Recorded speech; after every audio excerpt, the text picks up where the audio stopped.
I think we should touch base on our bands, man, at some point. Oh, sure. I mean, we can start with that if you want. I just kind of figured we were freeballing it tonight. Yeah, So, we're winging it essentially, but I guess that's a good way to start it out.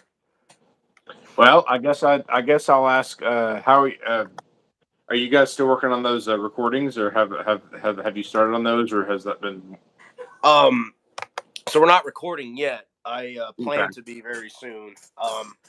Yeah, everything is going really weird. So I'm gonna turn mine back over. And for anybody that clicks on, I understand my guest here is sideways, so you guys will just have to deal with that. Um, Oh well, hang on a second. Let me see if I can do something here. Now I'm upside down. Damn. Do I really have to see? This goes to show how fancy my setup is. Mine's not fancy either. uh, Mine's I love literally my desk is a bunch of boxes stacked on top with my computer at the top, and everything's teeter tottering on this little desk. That's my setup. It's not that At great. least you got a proper. At least you have something somewhat proper. If I have my recliner in front of my couch right now because my apartment's not exactly film worthy right now. Right. Um, I'm trying to figure out a way where I can just set this up like this and not have to worry about the. Isn't this fascinating, radio people? Radio people. Well, shit. Hang on. How much life do I have right now? I got 31. I'll be all right for now. What were you asking me about? What were we just saying before you went off into that Well, weird? I was asking about Exaltified's recordings if you'd started yet. You said you hadn't yet. Not yet. I plan to be. We've got 5 original songs down. I'd say probably in about another 2 to 4 practices. I think. I'm not saying that's when we're going to start, but I think we'll be ready by then. It's a ballpark. Yeah, ballpark. Yeah, roughly. Thing is the guys that I'm talking to get us to record, they're with their own band right now recording an album, but they're going to be done with that here soon. So Right. when they're done that, we're going to jump in and do, work on everything we need to work on. But what about, if I'm pronouncing your band incorrectly, I'm sorry. Is it Daedalus or Daedalus? Daedalus. Daedalus. Yes, it's Daedalus. the father of Icarus. They were a band before I joined. To be honest with you, they were a 3 piece and just kind of playing some blackened hardcore. And they needed a bass player, and they were from McMinnville, and I'm from Cookeville, so they came up here to play a few shows, and I really liked their sound, and I was just like, I made fast friends with the guitar player first, and then it kind of snowballed from there. And they're like, "This is yours if you want it. You can play with us if you want," and that's where it started. Uh, and so we're working on we're finishing up writing right now. We kind Right. of we played our last show for a little bit a few weeks ago, and we kind of agreed that we were going to take a few months hiatus on shows just to kind of focus on finishing this record and recording it. It's called "Prepare to Meet Thy God." We've already got a name planned and everything for it. And Right. what's up, cult classic Cage? Hey, she's a good friend. She's pretty awesome. Her Uh, channel's pretty awesome too. I don't know if anyone's ever. I don't know if you've said. My name is Aaron Bilbrey. I'm a fellow Cookeville resident. As Uh, am but I. he's Baxter, but same thing pretty much. I'm like literally like right outside of Cook. I could walk to Cookville from here. So We got people pouring in here. It's nice. Well, yeah, no, Daedalus. We're working on our new record. It's "Prepare to Meet Thy God," and it's going to be about. We think it's going to be 8 or 9 tracks. It's going to be some. It's going to be some blackened scrams, blackened screamo stuff. Nice to meet you too, Colt Classic. Uh, we've really. It's been a long time coming. A lot of these songs are like 4 years old. Some of them are probably about 4 years old at this point. They just never got put to recording before I even joined the band. So it'll be nice to finally get those out. And we love those songs, but we're at the point where we're ready to move on. What's up, the professor? what's up, Professor? I'm up my guy, Maestro Megatron, who you guys know from the Powerhouse Horror streams on Fridays, is in the chat too. So good to see you Sweet. guys. Um, see that what's the name? What's the name of the album again? Prepare to Meet Thy God. Prepare to Meet Thy God. That's a cool name. We It got kind the of idea from reminds this. me of what we're calling our EP. We're calling the first Exaltified EP. We've agreed on the title. It's going to be called "You've Been Met with a Terrible Fate, Haven't You?" That's going to be the name of. Where'd you? What's that from? That sounds familiar. I don't know. My bass player just came up with it. It sounds. It sounds like. He It sounds watches a like a lot of reference anime to and something. shit, so it might be from something like that. I want to say I've heard that phrase from somewhere. I don't know if it's from a video game or I might be thinking of What a Horrible Night to Have a Curse. But Black Dahlia Murder. Yeah, Black Yeah, Dahlia Murder. Prepare to Meet Thy God. Black Dahlia Murder had that already, so we know how that goes. We Yeah. took our name from. We I took. I think I don't know if it was me or our vocalist Adam. I think it was one of us. We were. We had a show in Murfreesboro, and on the way up there, I passed this. I was passing through Alexandria, and there's a big church sign on the side of the road that says "Prepare to meet thy God," like in an open Bible. Yeah, And I yeah. thought I've been by that sign before lots of times. Yeah. I The one liked on it a lot. 111 there. Yeah. Yeah. No, it's passing through Alexandria to Murfreesboro.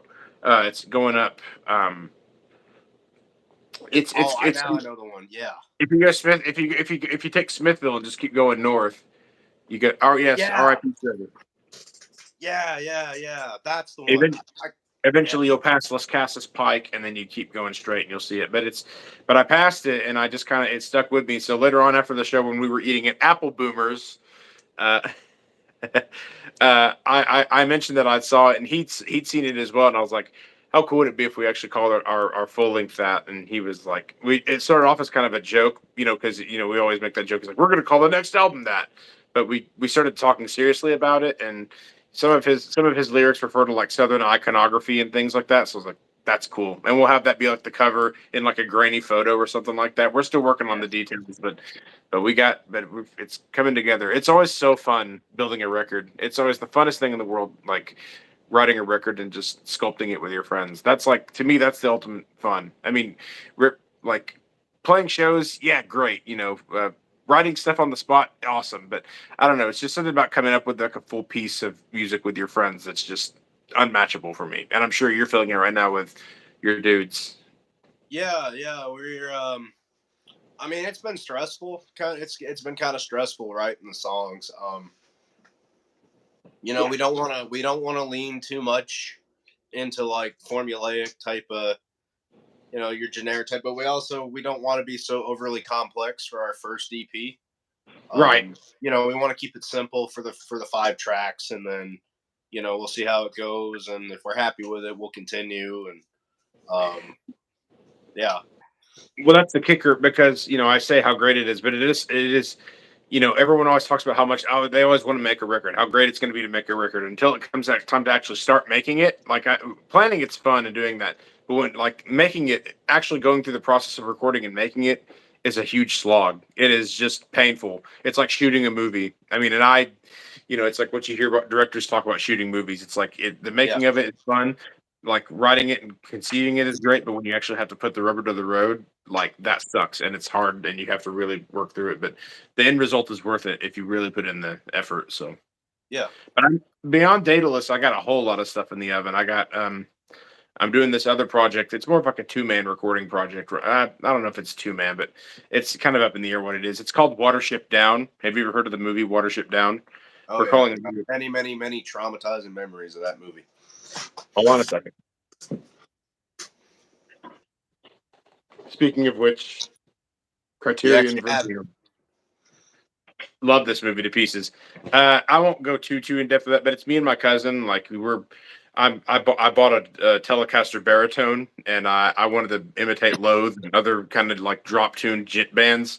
And this was like in Daedalus, I play bass, but like in this project, I have guitar and I play guitar and I wrote all the songs for it, and so yeah, man. Oh, you're Cole. You're gonna have such a good time here in a minute. We're gonna get into some horror movie stuff. But with this whole thing, I wrote like 6 or 7 songs, and we self-produced everything. It was my friend Jared on drums, Corey Castille on bass, and my cousin Ross on vocals, me on guitar. So it's just like a little recording project. It's not super serious band thing, but I'm excited for that as well. It's that Yeah, we're working on. We're finalizing. Our record is already written. We're just putting the finishing touches on it, and it's already recorded and everything. We're just mixing and mastering it. We'll get to that Pringles pancake. What's up, Adam? That's my brother. Pringles pancake is my What's brother. up? It's your brother? Hell yeah. Nice of you to stop by. Cars. He's gonna do some trolling. He's got to. He's a goofball. But yeah, like there's that, and I'm also working with my Jared. Yeah, it's me and Jared always doing something together. He besides Daedalus, it's me. Everything I do usually has him involved. But we're also in an emo band called Hawkins AV Club, which I play drums for. We kind of I came. know you guys, yeah. We came back from hiatus recently, so we're doing that, and uh, hopefully writing some new music soon. And there's just a whole lot of stuff. I play in a bluegrass band called the Bilbreeze. Yeah. So yeah, there's just a whole lot of stuff up in the air, but two main projects right now are really working on working on our two records coming out. So sorry, I've had a long day, so if I'm a little jumbled up. Oh, you're good. Well, that's pretty exciting, man. That's I mean, we don't really have a lot of metal around here either. So I mean, there's not really a No. place in town to play metal. You got to go to Oh other man, cities to play. I remember the days when it was, man. I was around whenever, like around 2009 to 2012 was when, like the heyday of the metal scene around here. We had two fully functioning venues, and we had everyone from Norma Jean to Shai Hulud to Attila coming here. The We scene had was Within really the popping. Ruins come here years ago, and I went to that. Mm-hmm. There is a band around here. You may have heard of them. They're called New Diabolic. I played some of my first shows with them. Yeah, okay, well, my dad's in the band with the singer, and Wow, I didn't know that. they're recording an album right now, and it sounds pretty good. New Diabolic is making new music. They're not New Diabolic. They're now called Murderous Mary, but it's Oh, two okay. guys, New Diabolic, and then there's a guy that was in a band called Liar's Chair that was from around here. He's playing bass for them. And then they got a guitar player, and he's been in a band. I can't remember the name, but yeah, no, the two guys from New Diabolic and my dad and all of them are in not a metal band. They're more like just a hard rock band, but they're That's pretty cool, though, man. It's cool to see it's cool to yeah, it's cool to see them still kicking. Colt, no, our scene kind of started dying before COVID. To be honest with you, it was just a matter of people leaving, and this town being small, it kind of all migrated. It all kind of migrated to Murfreesboro and other places like that. So I don't know. It's tough. Crossville is a good place to play. Crossville was at one point. I haven't seen a lot of shows happen there recently, but I'd like to see more. But and yes, yes, Bless the Martyr and Kiss the Child is a classic album. Yeah, metal shows to raves to nothing, pretty much is what my brother Adam's saying. I'm done with my rave days. Getting too What's old up? for that. So I'm done with my my going to raves and shit. I think I've been to two legit raves in my life. Never was on the rave scene, but a bunch of my friends went, so you kind of get dragged along. Yeah, that's kind of how it was to me. But yeah, no, that to kind of answer her question, like yeah, there used to be a place for metal here, and then like you said, everything just kind of started migrating to other cities and stuff. And Mm-hmm. I mean, where we live, this town that I and Aaron live in, where it's very religious. It's very they want to keep everything child friendly here and stuff, and that has a lot to do with it as well. It was just people losing resources slipping away from people who had them. We had amps and ramps, which was like the place to play.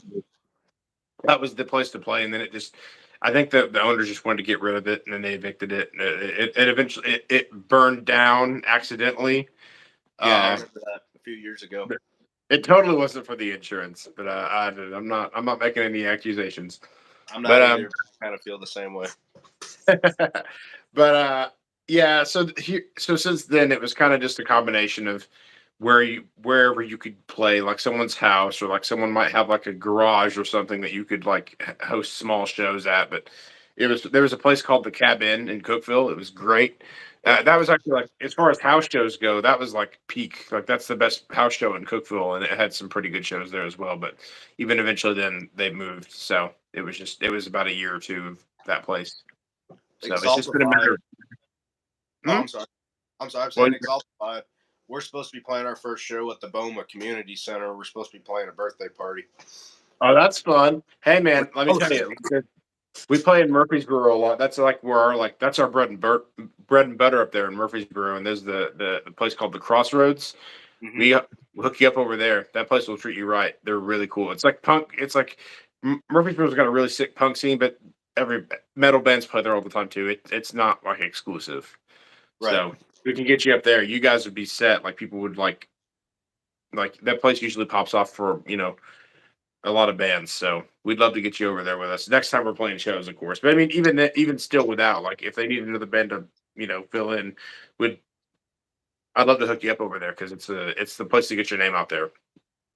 I mean, I'm definitely when it like at all the band members, I'm the one that kind of takes care of all of that, like the The booking. booking stuff.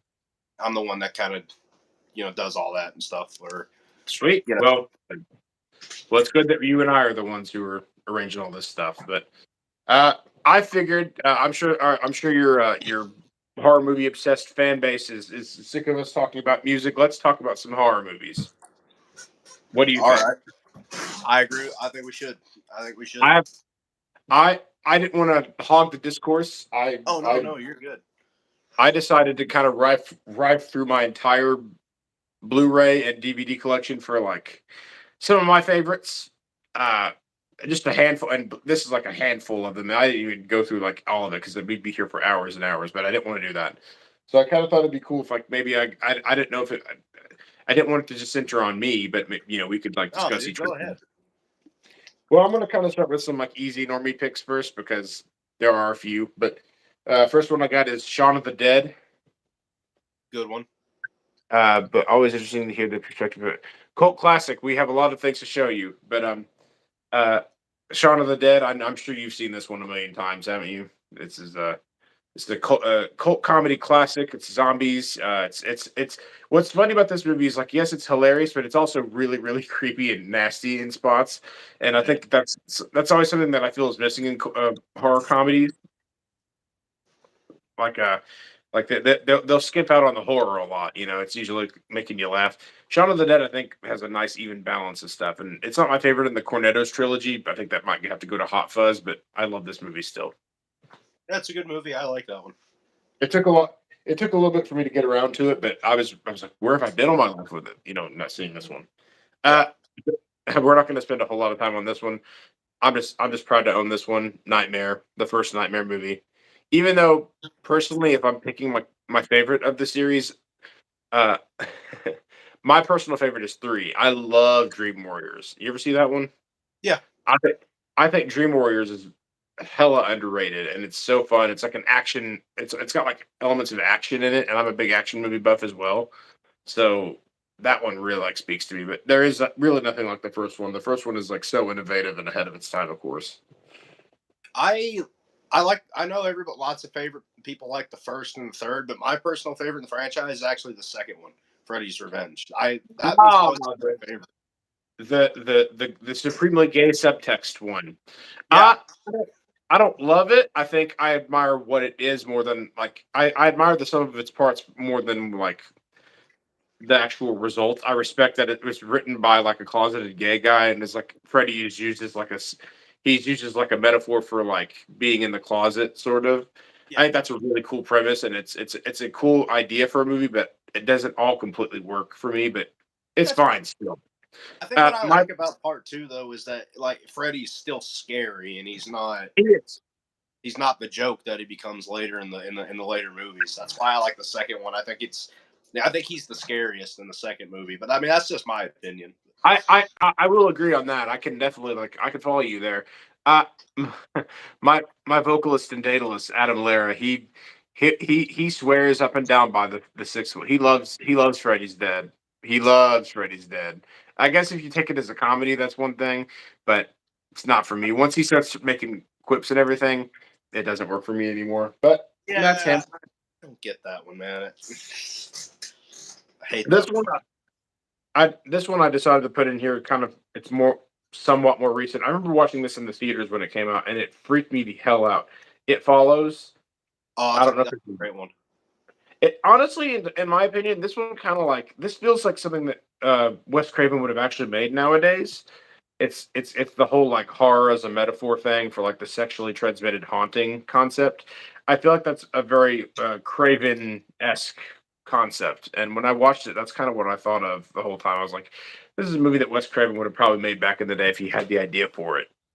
I But feel like it's a Wes Craven type concept, and it feels like John Carpenter directed it. So, like that's the it. way Yeah, it's shot. there you go. That's another influence on it that I never really, I guess I never really caught on to. I try not.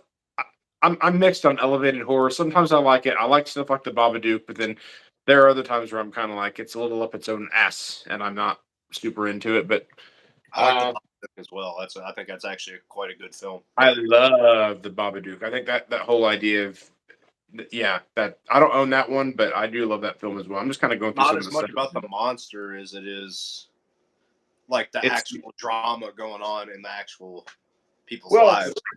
it's a whole big metaphor for grief and how we cope with it. And nowadays, that concept is probably done to death with stuff like Smile. I love Smile. Don't get me I didn't wrong. see it. Oh, Smile is so good. I definitely recommend it. We saw it in the theaters. That was a fun movie. That was a really good. Well, fun's not the right word I guess I would use for it, but it also is like it's this like crazy.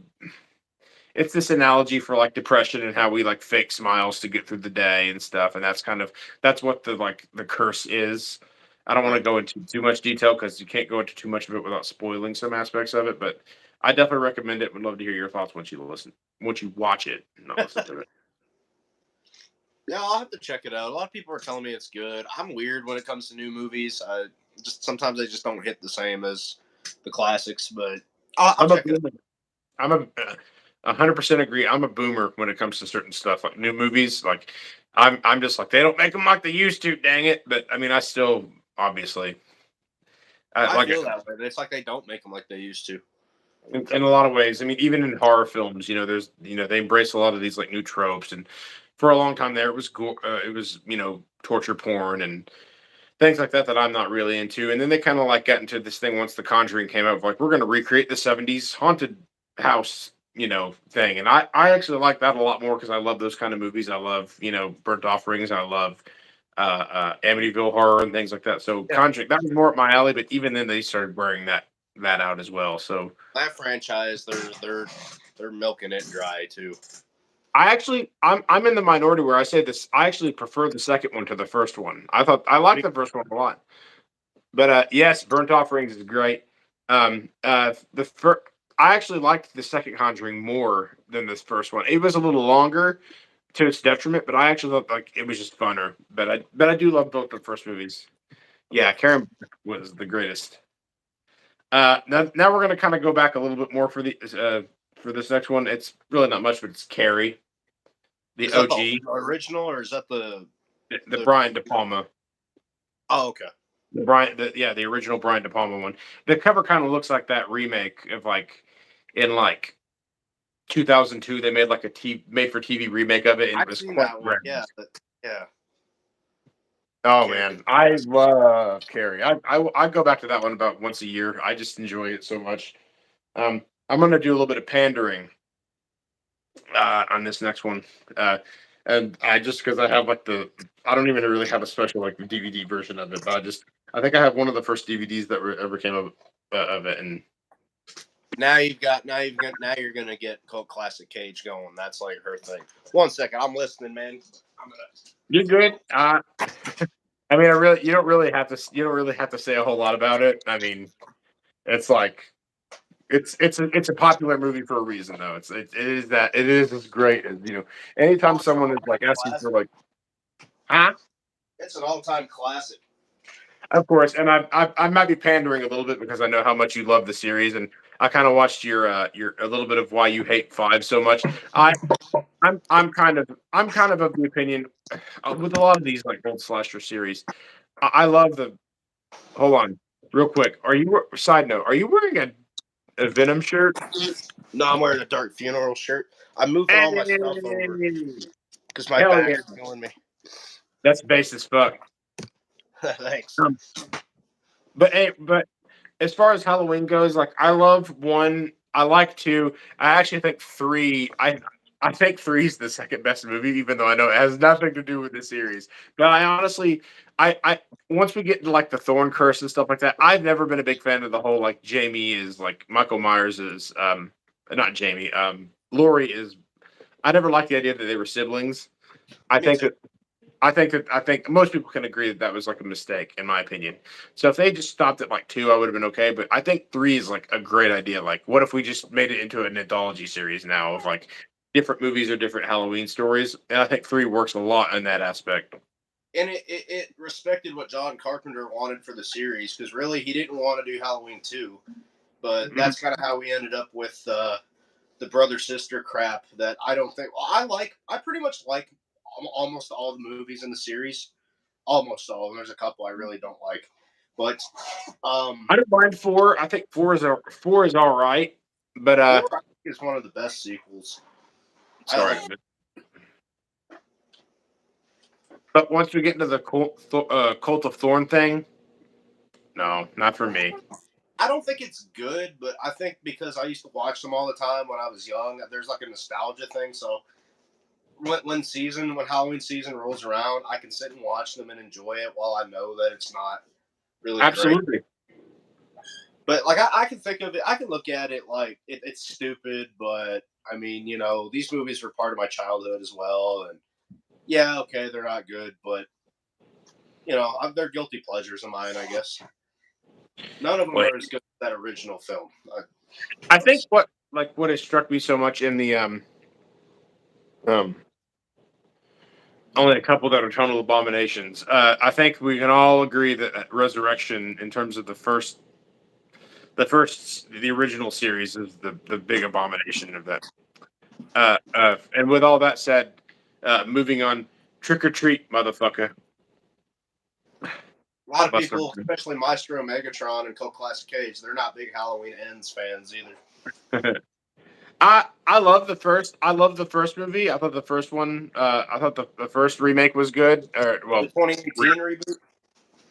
no, the first but I honestly didn't watch the second two because I kind of really didn't want any more. I was like, can we just like I don't know. I guess maybe they were.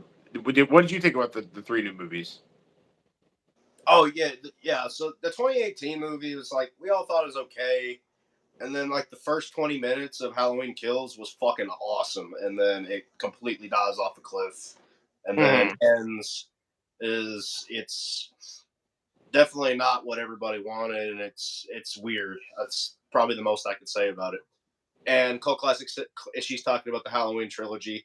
You missed nothing, bro. Trust me, just pain. Yeah, I yeah. heard I heard that Ends take some really big risks on it, They take it too and far. I'm okay with a franchise taking risks.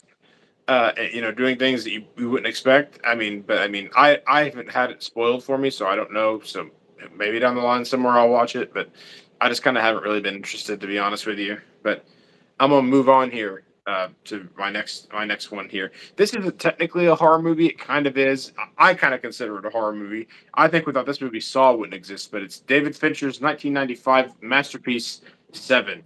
I got that I same DVD as well. I adore this movie. I think this is most people will say Silence of the Lambs, but as far as like serial killer, like horror thriller, detective thrillers, this is as good as it gets, I think. And I love Silence of the Lambs, but this one speaks to me personally, along with that thumping Nine Inch Nails soundtrack, and I just love the vibe of it. My buddy, speaking of Seven, said, and he's a lot older than me, so he went to the theater to go see Halloween 6, and at the same time, Seven was in theaters, and he said it doesn't matter. He went to go. He was more hell bent on seeing Halloween 6 that he wished he had got to see Seven in theaters instead of fucking Halloween 6, Oh considering yeah. they're in theater at the same time. Yeah, Well, to quickly backtrack to Halloween for just a second, I think watching it a few years ago, I never realized just how supernatural Michael Myers was. Like the whole idea of there might be something inhuman about him. I never really picked up on that. Even in the first movie, there are like some things that kind of hint at that. Like he's almost a supernatural force. There's something supernatural about him, but it doesn't like explicitly say it. Besides, Donald Pleasance saying, "I always knew what he was, but never understood why." You know, yeah. my I have an occasionally good Donald Pleasance, but it comes and goes, so I'm not going to attempt to do it. Uh, Donald Pleasance. But Yeah, yeah, Michael Myers. He's just I don't know. I guess it depends on what storyline you follow. He's either a man or he's supernatural. It just depends on what storyline you prefer. what's up, Zeno? Zeno, the producer, what's up, dude? But as far as like seven goes, I was going to just finish. I really don't. I don't want to say too much about it, because of spoilers. If you haven't seen seven, what are you doing with your life at this point? But I think what I like about seven is the whole idea that it's like this big metaphor for like the city is a big metaphor for like purgatory per se, possibly. Right. Or I mean, I would honestly go as far as to say hell, like for the seven circles of hell. Like Dante's Inferno. But I adore seven, and I think that ending is one of the biggest like just I've ever seen an ending that was just more of a middle finger to the Yeah, audience. But in a good way, like in a real like you just don't expect that ending, and it really hits you out of nowhere. When I first saw it, when I finally understood what's in the box meant. yeah. I'm gonna move on here. I still got a few more left. Uh, this one is going back to Wes Craven. This is one of his less. I feel like it's gained a little bit more steam in the last few years, but this is for the longest time. This was kind of, in my opinion, one of his overlooked masterpieces, and it's The People Under the Stairs. You Good ever one. see this one? I love this movie. It's like a horror movie based around the end of Reaganomics. If you've ever seen, yeah, it's. I had an I have my ex fiance. We sat down and watched this movie one night, and she said it freaked her so much. I don't find it so much of it's definitely a horror movie. It's not so much like it's creepy, but it doesn't scare me so much as it just like rivets. I find it riveting. This whole idea of like, the people under the stairs aren't the ones that are like to be afraid of. It's the owners of the house that are crazy and demented, and Yeah, you know. it's such a it's I shouldn't say it's a classic, but it should be one. I feel like it's found its audience in the past few years. I'm kind of Colt. I watched it the first time. The first time I watched it, I was like, it's cool, but I think once I start picking up on the subtext of like what some of it means, it like opens up a whole nother layer where it's like, this black kid trapped in this house run by like these insane like right winger people, and they've got all these kids stored under the stairs. Like, I don't know. Once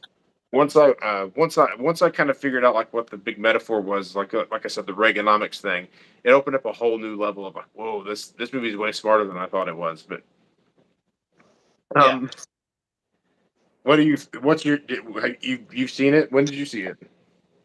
People Under the Stairs. Yeah, Um, First time I saw it, I was young. I guess I didn't fully understand it, and then a couple years ago, I watched it again. It was on this streaming service for free. I don't remember which one it was, but I ended up watching it. I was like, I saw it once, like years and years ago, and then I watched it. I was just like, wow, like it was actually pretty good. it, And the streaming service, it had like a 2 out of 5 star. I was like, I'd give it a higher score than that. But yeah. I understand how some people might not get into it because it's like I said, I don't know if I hesitate to even call it a horror movie. Really, it kind of is, kind of like Seven, but it's just more of a thriller maybe in some ways. But I think it's a very fun film. And when was it made? It was 19. I think it was 1991. This is an example of Wes Craven kind of like redefining horror every era. Because in like the 1980s, he had Nightmare on Elm Street. Well, I'm sorry, actually, if you want to go even further back, in 1970, in the 70s, he did the Last House on the Left, that's which not is not a movie that I love per se, but I love it it. does. You do love it. The goofy cops in that movie are like, I why'd you like do the that? remake better. The Huh? remake is better. The remake is better. The remake was better. But on some level, I kind of understood we won't get into a big tangent about that movie, but on some level, like once the older I get, though, the cops I kind of understand a bit more because it is so brutal and hard to watch. Like I can't watch that movie more than once. I liked it. I watched it the first time. I was like, that's all I need to see of that movie because that scene is just But he It's cuts in these he cuts in these like goofy bumbling cops, and it is a little like tonally jarring. It's like, but I mean, I guess he was like trying to kill the, like, break up the mood a little bit. But ah, but he did that in the '70s. It was like this like really stark movie about assault, and then in the '80s, he does Nightmare, and then in the early '90s he does this, which is like a little bit of a lesser known movie. But and then obviously Scream comes along, and that's like I hate that movie. I like it just fine as a movie, but I kind of hate its legacy in some ways. me too. But I know that's heresy. But yeah, People Under the Stairs, if you haven't seen it, is great. To any of the listeners, uh, this next one is this one might just be because of my childhood and watching it when I was a kid. It freaked me the hell out. But I still think this is actually like a really underrated movie, and people watching it, it's surreal to think that this was even made back then, like the '70s. It's The Legend of Boggy Creek. You ever see this one? I thought I was the only person in the world that loves this fucking movie. Me and my dad, that's like one of our favorite cult classic movies. Uh, I we're both love. big Bigfoot believers, so we love that movie. I love that movie. Oh my god, I thought I was the only one on the planet that's heard of The Legend of Boggy Creek. I love this movie. This is, in my opinion, one of the most experimental horror. This is a truly experimental horror movie. It's play. You know what it is. It plays out like a documentary. It's like a documentary. They play it so straight and so real. Obviously, it's fake and it's obviously like staged, but it almost makes you believe it. It almost makes you believe like that this is really happening. Like it almost makes you believe that this is a legit documentary. It's so good. I love this movie. It says so much for this film that it's a PG horror movie about Bigfoot that is so good and really creepy. I've never seen a movie with like this kind of atmosphere. Like this is it It's like not violent or anything either. it's It's not really no, clean, but it's not it's violent. creepy. The monster's shriek is something that haunts my dreams. If you have go look up like a scene go look up the monster's shriek from this movie, and they did the sound design is it is truly piercing and creepy. And this movie like really has a sense of dread and atmosphere when like people are trapped in the cabins and like the monsters like surrounding the cabins and stuff. I as a kid, like maybe you could like look maybe you could like nowadays you'd be like, oh, that looks like garbage. But I don't think so. Like I watched this movie a few maybe like 2 years ago, rewatched it, and it still holds up monstrously well. And I really enjoy it. I'm glad that you know it as well. And just for anybody that is wondering, yes, there are sequels. There is a Oh, sequel, and do not no, watch it. Do not watch it. no, no, there aren't. Those are just garbage. It's funny because the guy who directed this one, Earl Pierce, he actually made one of this. There were actually one sequel that was unofficial, and then another one that was official that he made. They're both Yeah, crap, but they're both it's awful. still Don't watch funny. them. But just Oh god, I love that movie. you people might think this is so cheesy, but oh my goodness, I love this movie, and it like I can still It's kind of watch it. And it's and the a and low budget horror movie from the '70s, and yeah, yeah, okay, some areas of it are kind of cheesy, but you have to watch it like you're in that time. the, the It scene with ties into the atmosphere ever good. the scene of the guy on the toilet, that one always freaked me out. Or the scene where the kid is like he's out in the woods hunting with his dog, and the way the camera like keeps panning over like as the kid is running, like the camera keeps following the kid, and then all of a sudden it just lands on the monster like a few yards away from him. Yeah, That is that made me shit myself as a kid. That was so horrifying. Like I can't believe that. Like I said, a PG movie about Bigfoot, like or the Falk monster, the Falk Arkansas monster, like that. I can't believe how effective that is. Like for a the PG scene big. the scene that really got me, man, in that movie is when the family are at the house and the kids are playing outside and they keep saying they see the monster and the mom's like no, and then the monster fucking walks right up and that fucking freaked me out. Yeah, that one, and the whole thing where like that family moves into the house for like the summer, and like the hand reaches in through the window. Yeah, The dude, that is there are so many wonderfully staged jump scares in the movie that are so like you would believe it. This like docudrama about Bigfoot in Arkansas is just unbelievable. So I'm so happy very that I've met much. someone else who knows it. It's very much like there's another classic horror movie and the narrator through the Legend of Boggy Creek also narrates this movie. It's very much like the movie The Town That Dreaded Sundown. I don't know if you guys I have ever love the seen Town that. at Sundown. It's in that same vein, that documentary type of feel that makes it feel like it's real, but obviously we know it's not. It's like that movie. If you guys have seen Town That Dreaded Sundown, it's Same just like director. it's the same director too. Yeah, same director as Town That Dreaded Sundown, and that's a good movie too. It's It is weird with the whole. It's so weird that the trombone kill, like that was so like, it's very bizarre. But yeah, stabbing him, yeah. that movie was. I liked it, but I was just so like taken aback. I was like, this is funnier than I expected, or at least there's like goofier elements of it than I expected. But I was so. It really definitely feels like one of his movies as well because it feels just like Boggy Creek. It just doesn't involve Bigfoot. But yeah. Then uh, this next one. This next one, I would never recommend people to watch more than once because I haven't watched it in years because I don't know if I can ever will. It's John McNaughton's '90s movie, Henry: Portrait of a Serial Killer. Have I've you ever seen seen this one? parts. It is. It's truly hard to watch. Like it's a great movie, but like I said, I don't. It's like a week in the life of like Henry Lee Lucas, and I don't geek out over like serial killers like some people do. I mean, I find them like mildly interesting, but people who are like massively into stuff like that, like Gacy, and I'm not that kind of person. But this is one of those movies that like kind of I saw this when I was a teenager, and when you see this movie when you're like a teenager, it really like makes you like somewhat fascinated with that stuff. And it was like Michael Rooker. I'm sure you know who he is from Yep. Slither and The Walking Dead. He puts in one of the most chilling performances in this movie. It's somewhat based off of a true story, but some of it's exaggerated, of course. It's also kind of like it also kind of feels like a docudrama as well. Like I said, week in the life of this psychopath. Yeah, Zeno. There's it's like I said, it's the week in the life of a serial killer, like someone who actually existed at one point. Um, it's a I've seen it, it once, not because it was too hard to watch. It just I I didn't like it that much. I guess I don't I know. understand. It's a very blue movie. It's very blue. So I don't know that this. I figured this one would be a bit of a more divisive topic, but Well, it now was that a you very said it, though, now that you said it, you said it's more for people that like geek out over serial killer movies and or serial killer shit. Is that I dated a woman for 4 years that was like that, and well, there's a reason why we're not together anymore. there But were.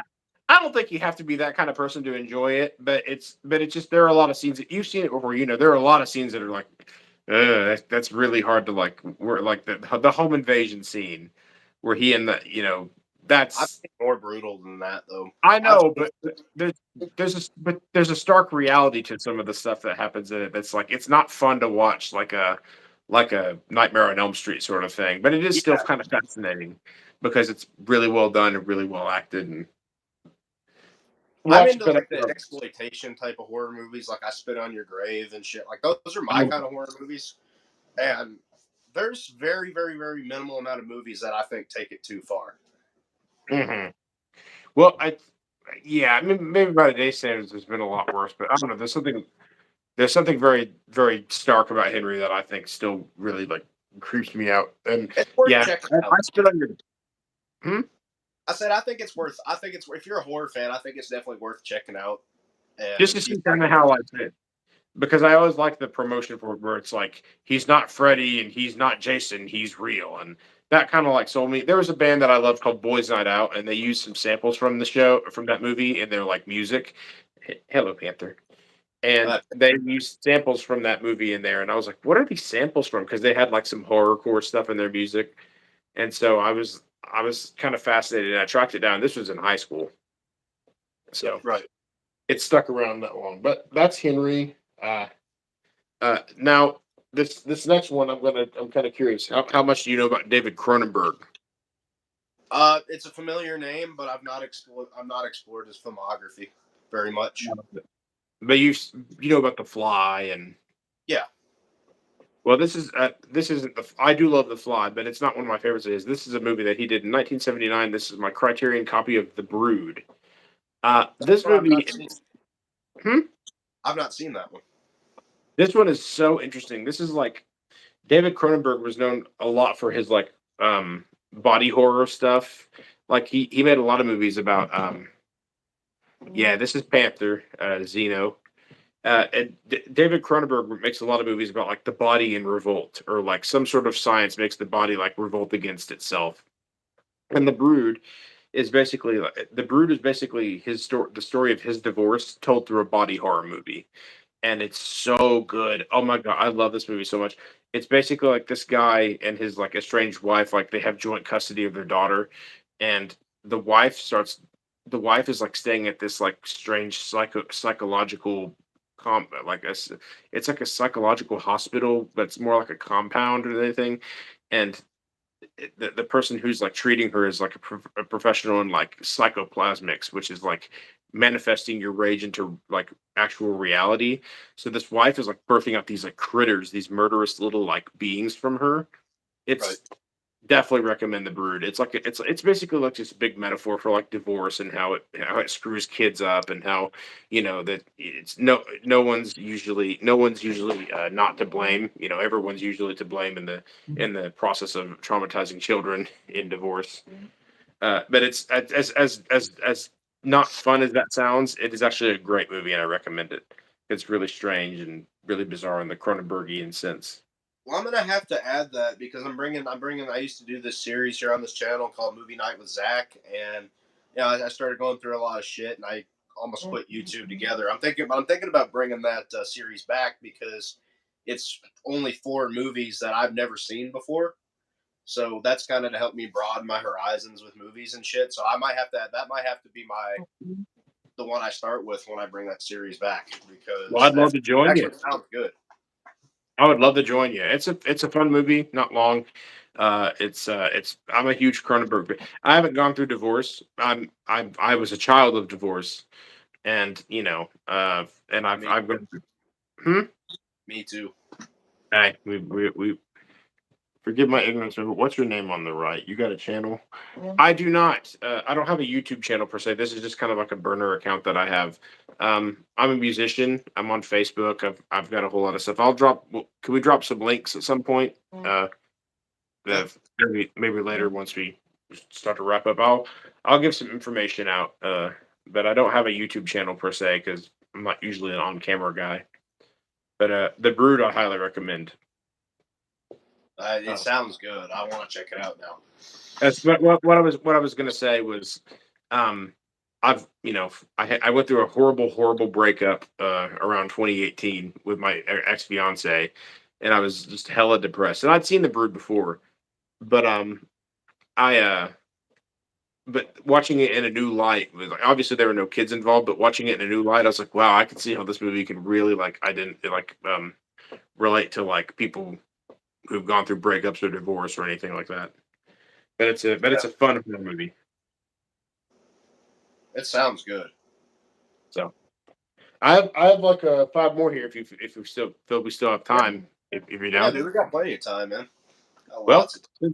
since we got my cat here, I think this is a perfect time to pull out my Criterion copy of 1942's Cat People. Uh, I don't know if you've ever heard of this one. I've heard of it. I've never seen it. It's a 1942 movie. I mean, it's hard to I don't know, man. It's still pretty creepy. Like I was gonna say, it's hard to find these old movies like super scary, but even if it's not like jump scare scary, it's like really creepy because it's so like ambiguous. Like this man marries this like foreign, the Serbian woman, and like she thinks that she's like turning into a like she basically turns into like a panther whenever like it's implied sexually aroused, but because it's like that old, like they can't say that. But it's masterfully done. You don't actually see her like turn into a cat or anything, but it's all done in like shadows and implications. It sounds silly the way I describe it, but it's wonderful and also an hour and 20. How do you beat that? Okay. I think it's an hour and 20. Super fun and for cat lovers. So I mean, I own a dog. I don't have a cat, but That's that okay. might be something I like.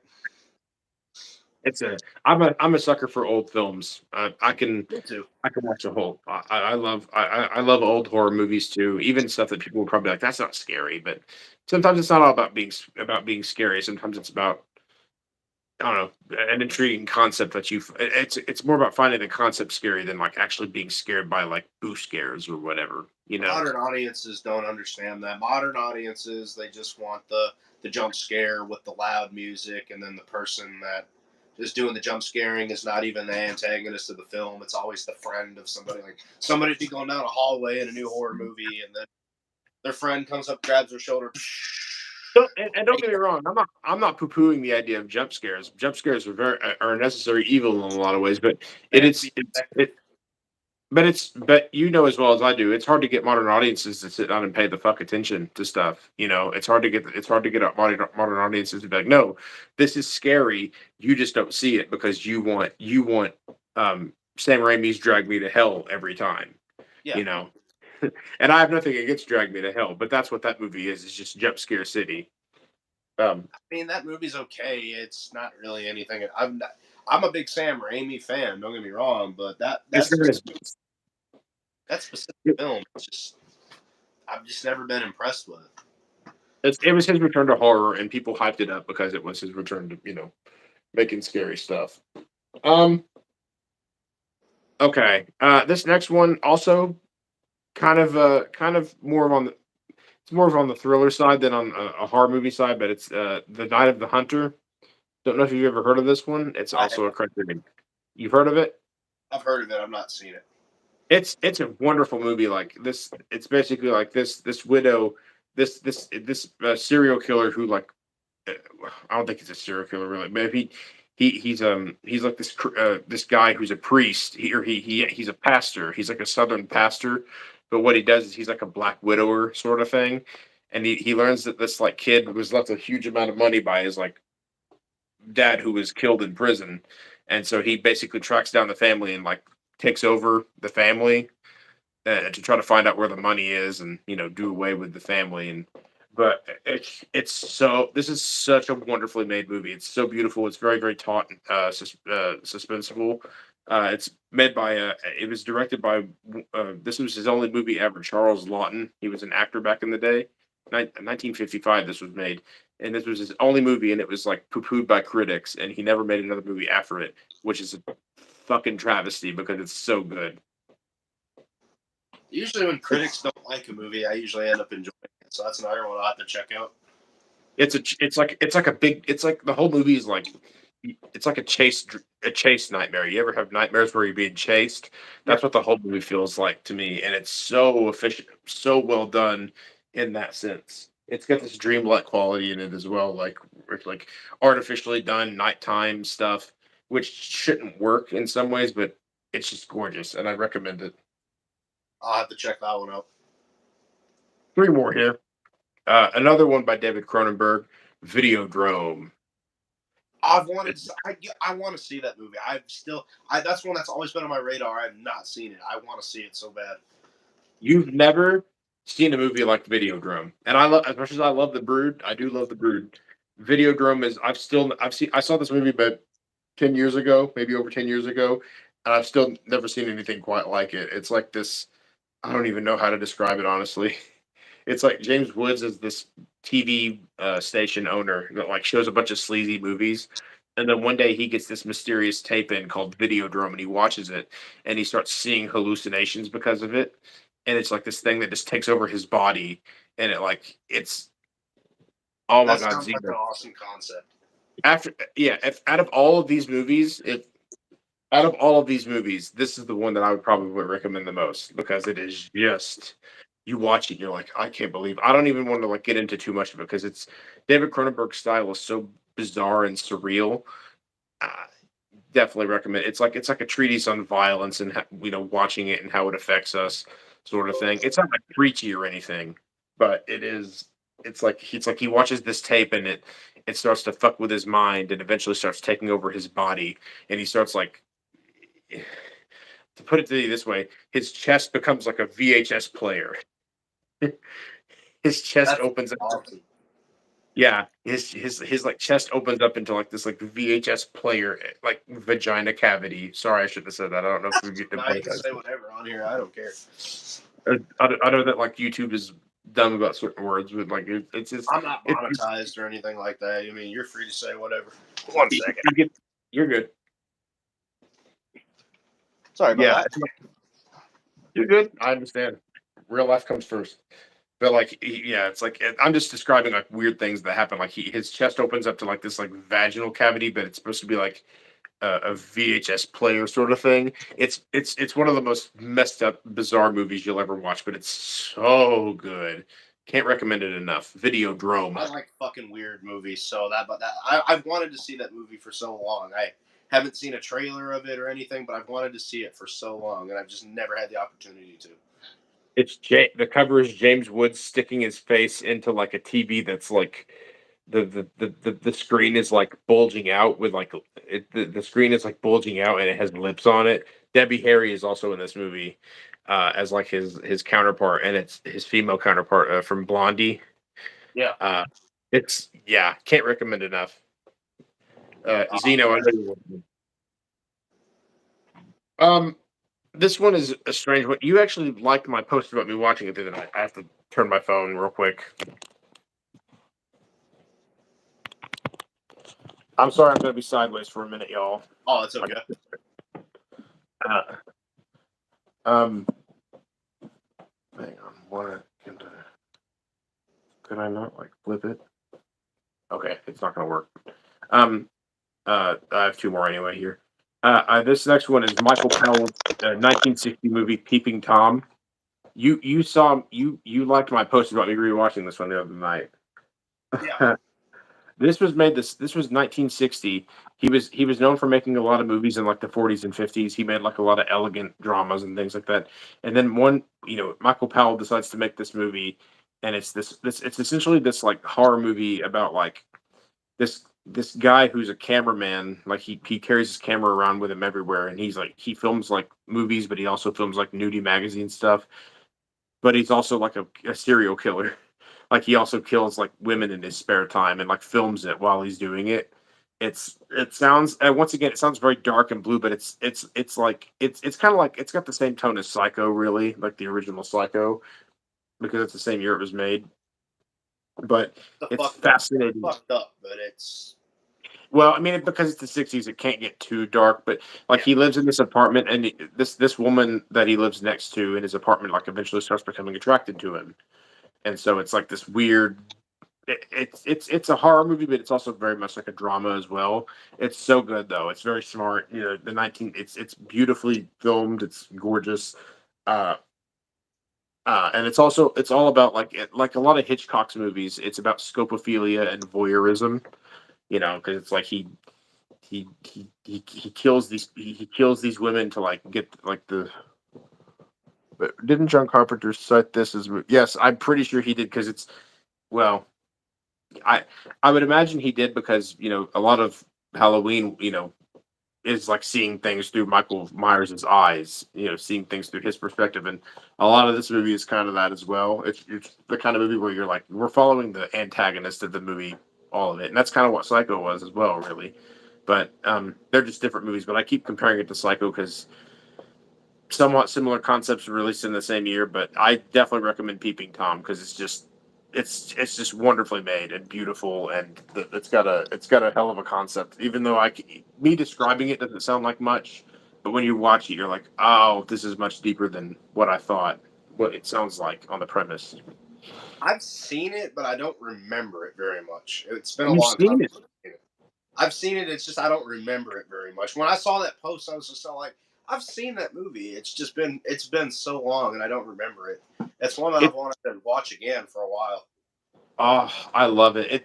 It's almost got this like American Psycho quality where he's so dashing and handsome. He's really messed up because of like the abuse that he handled as a kid, where his father wanted to film everything about him, like even his like most scared moments. Like his father was always filming him, and so that trauma translates into him, doing what he does. And it's also like a big character study as well as being like really creepy, but uh, it's a shame because that movie killed. Well, going back to movies that killed the careers of their maker, uh, he was reviled for it and ran out of. Michael Powell was ran out of the British film industry because of it, because it was so hated, and they're like, how could you make this base evil horror movie about this mass murderer guy? And it's Art. just like, huh? It's like it's art.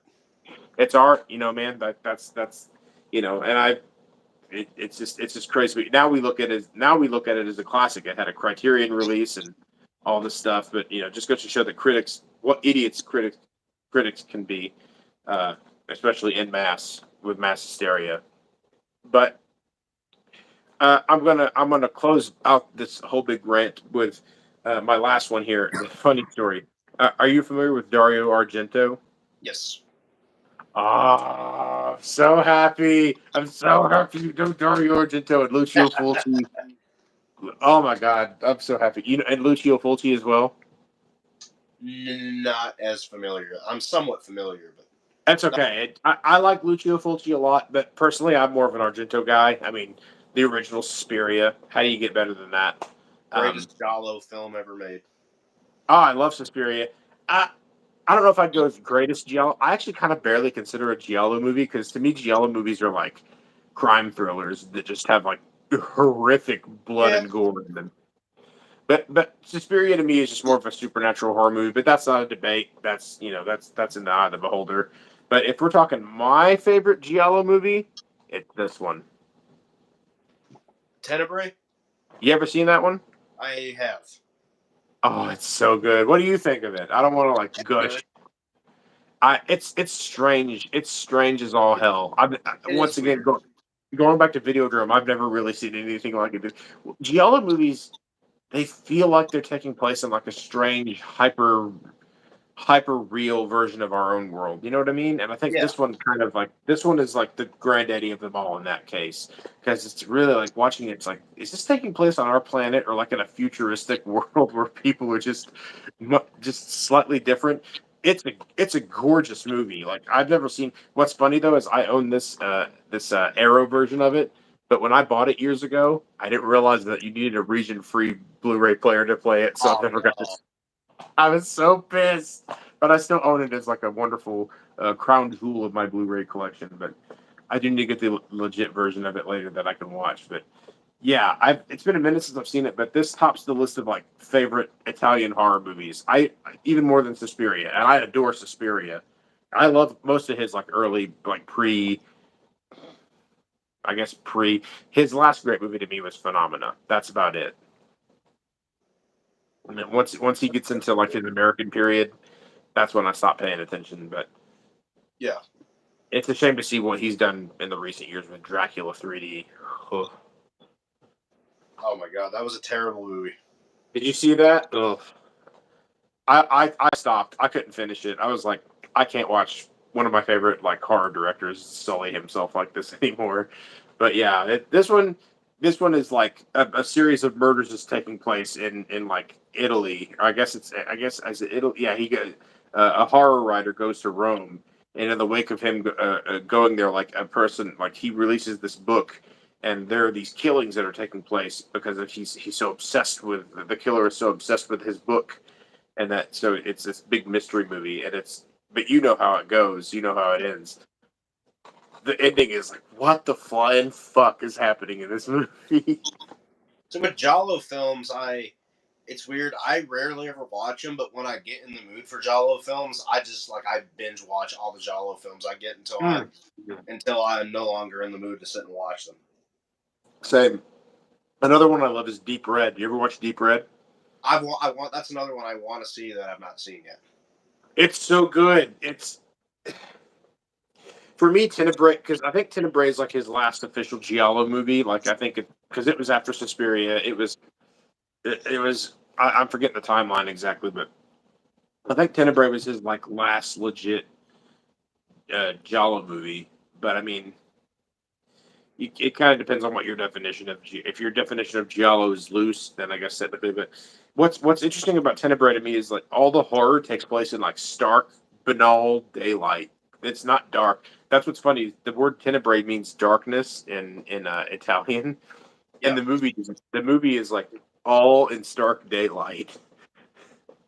it's almost like an oxymoron or something.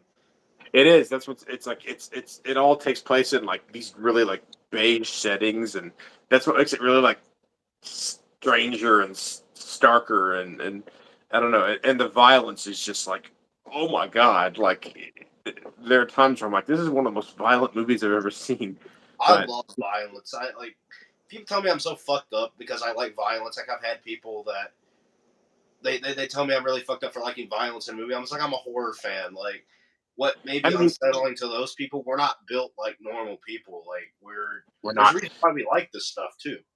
Well, I mean, and there's a line where it's like I mentioned torture porn earlier. That's not something that I get into. I love gore and I love good special effects. I love good gore effects.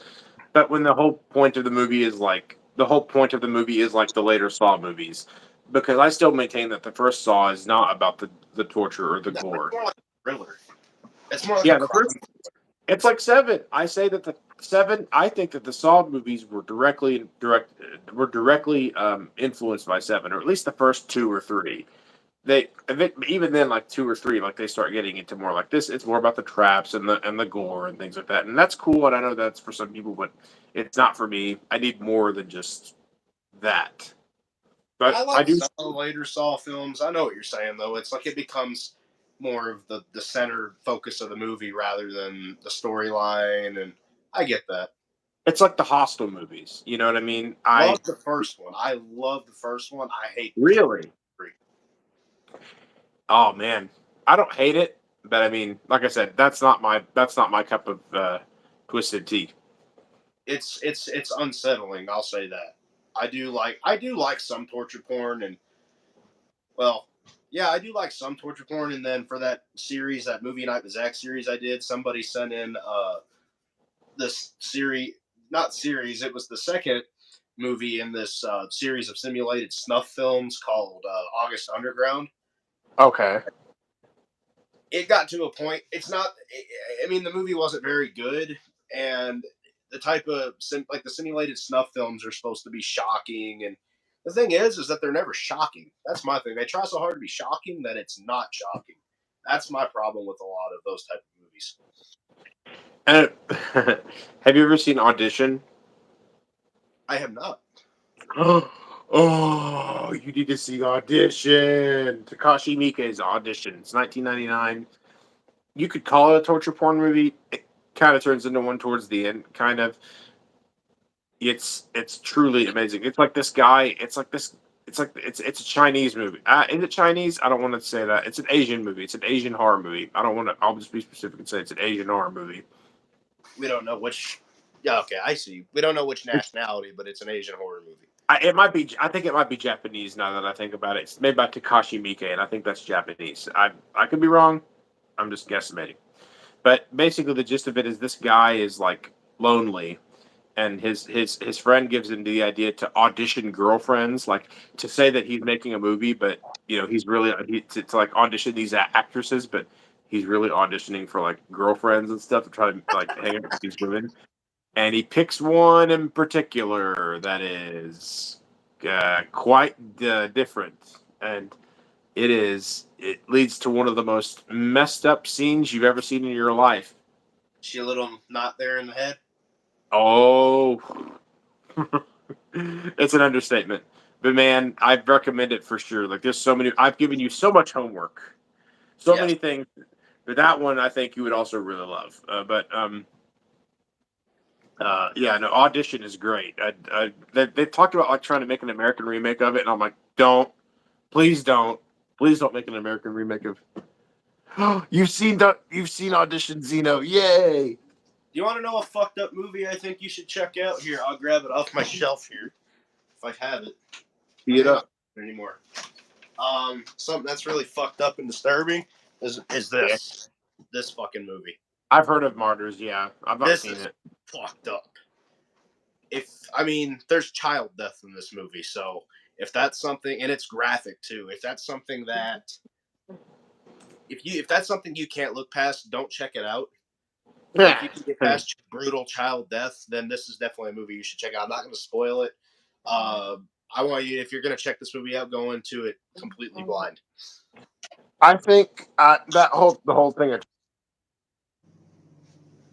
Oh, you're frozen up there, my friend.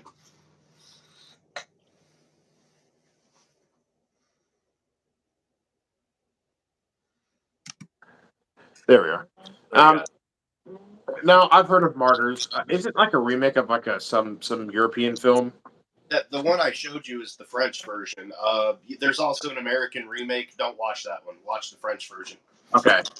Well, I don't I no child death. That's more of a thing with my mom. My mom loves horror movies, but if child death is involved, she's not in for it, and I get it. But You'll hate that. She will hate that one. no, I wouldn't. I wouldn't show that kind of thing to her. But no, I'm glad you mentioned it because I've heard of that movie. In terms But of like yeah, non, hmm? it's brutal. It's very intense. I'm trying to think of anything else that I'm like not in that pile that I'm just like. Excuse me. You said Sorry. your mom can't do stuff like that.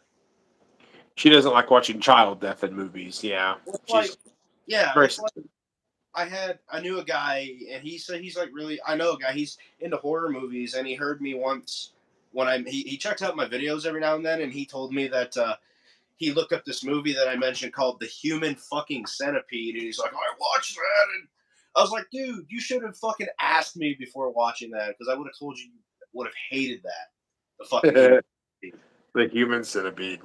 Uh, that's not the kind of. I think I saw the first one years ago, years and years ago, and I didn't hate it. I didn't think there was like a particularly bad movie, but once again, it's kind of one of those things. It's not really for me. I guess it's the kind of Yeah, horror movie that I'm not like super into. But I mean, I kind of respect the ballsiness of it. I kind of like that. They went through this movie that has a ridiculous concept. that's one But thing movies don't have anymore is balls. Like, there's no balls. Like I like when movies push boundaries. I like. well, yeah. I mean, I guess it just depends on the way that they do. Because I mean, like, nowadays, like I said, horror movies, mainstream horror movies. Well, I say that, but I mean, like, a lot of horror movies nowadays are focused on like you got to have like a metaphor or a theme in them, and sometimes that can be really cool. You get stuff like, I mean, you get stuff like Smile and the Babadook. Um, and I actually, you saw Hereditary, right? Loved her. I love Hereditary. Hereditary is great. Hereditary is. I was watching it and I was like, "This is something truly new in horror," and this is. I mean, it's elevated horror, but it's the kind of that I really like. Yeah, So, it's the elevated horror I like. There's the elevated horror that I don't like, and there's a director, Lars von Trier, that makes a lot of elevated horror that I think absolutely blows. Absolutely oh blows. man, you're my. Oh my god, I wonder if my brother's still in the audience. My brother Adam loves Lars von Trier. I They're I different. haven't seen. I know you don't. I know there's Antichrist. Antichrist was his one good film. It was his one good. Really? Okay. That was the only film he ever did that I thought was actually good. Other than that, he's never made anything good. Other than that one film. I've never seen Antichrist. I've only seen Melancholia, which I know he's made a lot of movies. I mean, I know that I don't even really think that he makes like. Maybe Antichrist is because I've heard of what happens in that movie. That sounds like a freaking horror movie to me. But he doesn't make a lot of like horror movies, as far as I can tell. He makes a lot of like dramas and crime movies and all these other strange things.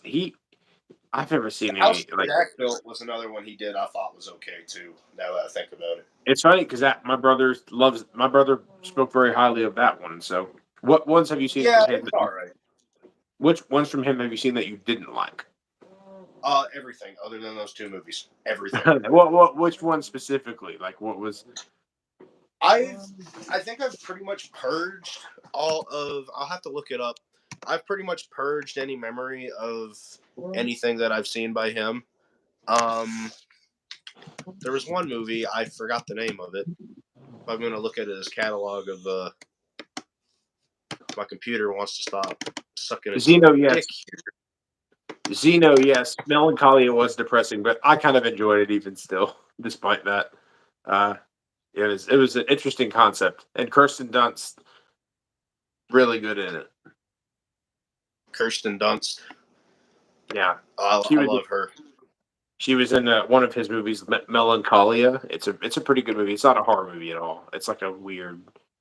I don't even know what to call it, to be honest. One of those. It's like Dancer in the Dark. that's the one that made me done with Lars von Trier. I'm sorry, I didn't mean to cut you off, but that No, one you're film good. The one with made Bjork me in it. made me done with Lars von Trier. That's the one that I Okay. was. I never saw it, but I was kind of curious too because I love Bjork. I thought she's in it, right? And I love Bjork, and I was like, I want to see what she's like in this Lars von Trier movie. I might still check it out, but I'm going in guarded now. It's just that Lars von Trier he's one that I respect that he likes elevated horror and Mm-hmm. elevated films in general, but he takes it so far with the symbolism and shit that I feel like he's just up his own ass. That's just how I feel about It, Lars it, von it, Trier. it comes across as self-indulgent. I totally see that, and But like Ari Aster, Hereditary and Midsommar. Well, I think Midsommar is inferior to Hereditary. He I never has saw Midsommar, You didn't see Midsommar? not It's yet. not as good as Hereditary, in my opinion. I have my reasons for feeling that way, but Hereditary, I think it was a fucking masterpiece. And there's Well, people out there that hate that movie, and I think the reason they hate it is because there's little things in the movie that they kind of tell you what's going on in the movie without just dumping like, hey, here's what's about to happen in this movie. He tells you what's about to happen, but he does it in really subtle hints that he did, you have to see the movie more than once to really pick up on it. he's. I mean, I haven't seen Midsommar, so I can't speak for. But what you're right. What was great about Hereditary is that it like I was bitching about earlier. It trusted its audience to get what was going on. Stop. Well, I think it was wrong for that because a lot of people didn't get what was going on. But it took me a couple watches to fully figure out what it was that was really going on. That's their problem. That's not his fault. That's our modern uh cereal box uh culture that we have right now that can't think past they can't see past Marvel movies that explain everything to them. I'm using Marvel movies as a I pejorative stopped for paying that. attention to those years ago, but yeah. I haven't paid attention since Iron Man 3. Iron Man 3 I thought was the last one that I actually enjoyed. But yeah, I love I love Iron Man. I don't want to get into the Marvel movies, of course, but I yeah, actually think Iron Man 3 is great. It's one of the last. The reason it's one of those last movies that I actually care about was because they let Shane Black make a movie that he like. They actually let him make his own movie with his own directorial stamp on it. yep. The guy that made Lethal Weapon. That movie turns into a Lethal Weapon movie at the end, and I think that's genius. And I think that they let him actually make a movie his way, and they didn't like kowtow or they didn't like lord over him and like dictate to him what he had to make, and it comes off like a truly original movie. And then since then they've had all these directors who are just like they're bitches pretty much. They do whatever Kevin Feige says. None of the movies are ever original. They're just the same thing over and over again, and I'm tired of them. I've become like a full-blown enemy to Marvel, kind of. I mean, I've been But reading Marvel comics for years, and I love Marvel comic. I'm a comic book nerd. I'm a freak. I have a full collection sitting in these like shelves, and maybe another night I'll come in and like we'll talk comics and bring those. I I'll got a bring those. box full of comics here, and I mean, I'm a DC guy, but I like some Marvel. But I'm whatever. I love Image. I love DC, Marvel. That's whatever I like. I'm not just into superheroes as well. I love like crime. I'm big into film noir. Noir crime stories, and that goes for comics as well. So yeah, I I'm agree a, with I'm a you. big Like the modern audiences, man, they just don't. There's not an attention span. It's like a lot of kids I know, they'll go watch the original Texas Chainsaw Massacre, and that's probably my favorite horror movie of all time. I I love It's it. so great, but they'll It's so they'll good. sit and watch it. It's too slow. There's no blood, and then they'll. It's not about that. That's not what made Missing the it point. scary. People who say that are just missing the point. That movie is a masterpiece. I don't care what anyone says. Like that is one of the greatest horror movies of all time for a reason. So uh, It's an absolute. Yeah, it's slow, but you got to have the slowness to build the tension up. Like that's the way I see it. that's and I kind of actually look at that same way. I take that same approach to music as well, or I try to at least, where it's like not everything can be 11 at all times. Sometimes you have to have peaks and valleys. Sometimes you have to have slow burns. You have to have climaxes. That's why movies like Rosemary's. You've ever seen Rosemary's Baby before? Hmm. that's a movie that's all atmosphere. That movie doesn't give you any scares because it's not that kind of movie. Rosemary's Baby is a chilling atmosphere piece about a woman's world just closing in on her slowly but surely by these people around her who are like controlling her life. When she becomes pregnant. I love Rosemary's Baby for that reason, but I had a discussion with a friend of mine recently who said he didn't like it because it was too slow, and that's fair, But for me, it's like I live for that stuff. I live for stuff that doesn't just like give me everything all at once. Yeah, But that's just me. I I'm mean, probably gonna call it quits, huh? I said it is what it is. I'm probably gonna call it quits here in a few minutes. I'm gonna Me too. get wound down. I'm sure you have other. I don't know if you have anything else planned for the stream tonight. But No, I work. I don't. I was kind of like, I thought because you're my guest. I usually like the guests to be able to do whatever they Right. do. Like like it was cool. It was cool seeing you like show off your fucking Right. your favorite. I, Fucking my head's fucked up here. My goddamn my your favorite horror movies. I don't know why it was so hard for it's me to. okay. It's okay. I'm sure we'll have another one. We'll do this. We can do Oh, for this again. sure. I would love to do this again. This is so fun. I never get to like do a. I never. I feel like I never get to do like a camera thing or like a streaming thing, where I get to talk. Talk with someone who has common interests like I do. Um, It's hard to but find people that have common interests around here. I don't know why. yeah, I mean, luckily I found those early on, and I've still maintained. But once you get like 25, it becomes really hard to like make new friends because believe it or not, at 25 you start becoming set in your ways. I'm like, this is what I like, and this is who I am, and you become less willing to change for people after around that time to like make new friends. But that's not always the case. I'm 31 years old, and here we are, and I'm set I'm here able at 23, really set in my ways. You're 23. Oh wow, I didn't know how old you were. A lot of people think I'm older. No, I'm only 23. No, I would believe that. It doesn't shock me that you're 23. You did seem, but I just couldn't ballpark how young you were. But you didn't come off like old to me. But I feel old a lot of the time. I mean, if you did notice, I had to move over to this recliner because my fucking back is killing me, and I shouldn't be saying that at age 23. I actually, when I was like coming up with where I was going to do this, like where I was going to sit and plan out where my chair was going to be. I hung this. I've had this David Bowie picture. My my cousin got me that a few months ago, and I had kind of procrastinated putting it up, and I was like, it's time to put that up for a cool backdrop. it And now was the time to do it too. it was the perfect way to do it. Just look like something cool is on my wall. But um, yeah, man. I don't know. I could probably go on I could probably go on even longer about my favorite horror movies. That wasn't even getting into other David Cronenberg films and all that other stuff. But I'm dog tired from work today. I drive for FedEx for a living, so you know, you know how it That, goes. that's some heavy work right there. It's not so bad. I mean, it was a lot to get used to at first, but I've kind of gotten you do a job for a while and you start kind of you get into the rhythm of it. I don't mind getting up early. I've never minded getting up early. It's just driving with that much driving and doing that much manual labor. I'm like it took me a little bit of getting used to because I worked construction back when I was like 18 to 20, and then I stopped doing that and I went to college and did other kinds of jobs that didn't involve a whole lot of backbreaking stuff. So once went to FedEx here, it was took a little bit of getting used to, or Yeah. kind of getting back into the swing. It's not even like really hard manual labor. It's just a lot of driving. I love to drive. I love to drive for a living because I like to work by myself for a living. But Sure. you do have to lift up a bunch of boxes all day, and so there is a little bit of it, but it's something that I can't handle. But it was just a long day. Yeah. No, I But feel that. the next time you want to have me, next time you could pencil me in, I'd love to be a part of the show again because I've had a great time.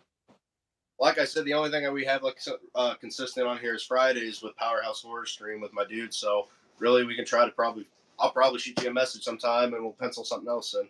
So Right. I'm not sure what the rest of my week is looking like. I probably got a few practices here and there after work, and Same here.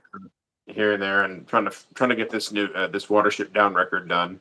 Uh, it's I guess I don't think anyone here who's I don't think I got anyone watching who's like regular friend of mine on Facebook. That record is gonna be called Death is a Dignitary, and I think I'm super excited for it because have you listened to the band Loathe? I am not, but a lot of my one or the bass player in my band is really into them. Oh, they're so good. They were a huge inspiration for me to want to like buy a baritone guitar. And like I have a bass six and a Telecaster baritone, and I use them for different tunings. And this record is going to have like a lot of heavy stuff, but also some shoegaze. It's Yeah, going to be great. I can't wait to show it off. And it's something that we all put together ourselves and recorded ourselves and produced. And because normally other projects we're going to someone else to record us, and this time it was all ours. And I'm yeah, really excited to show it off. This is the first time in a long time like I've driven the bus on songwriting with the Watership Down stuff because other times I'm usually collaborating with other people. This one I was kind of giving carte blanche, like, hey, we need a guitar player to write the songs for us, you know, because yeah. our old vocalist left. Eric. It was originally Eric's project called Shuriken, and I remember. he decided he didn't want to do it anymore.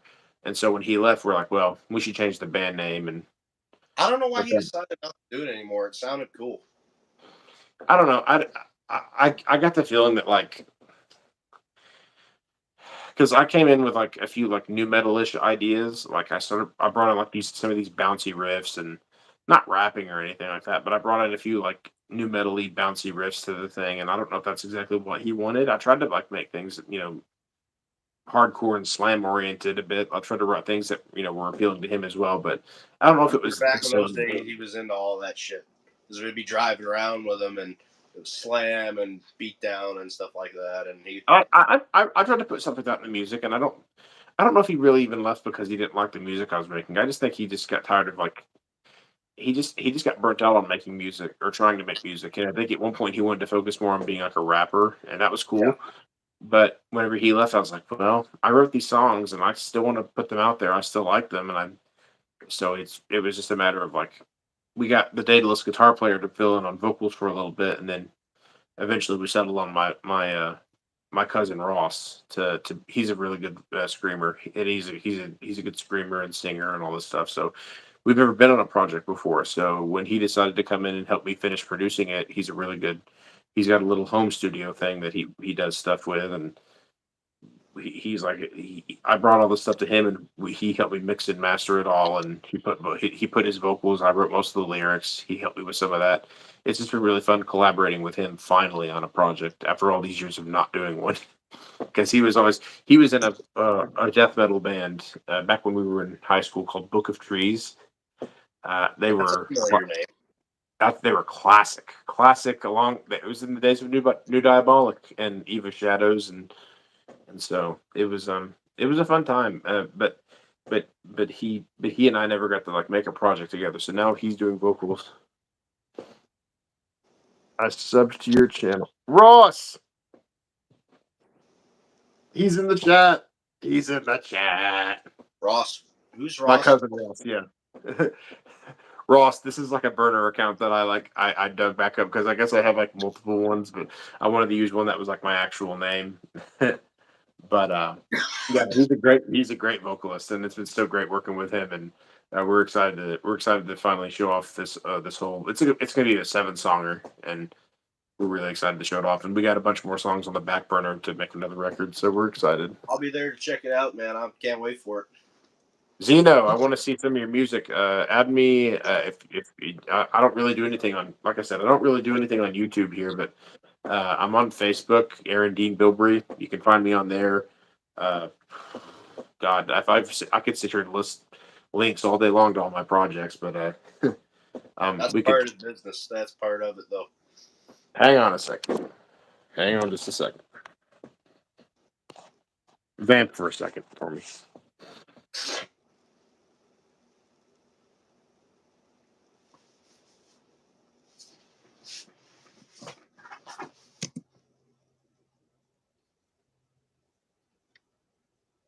Go back. On.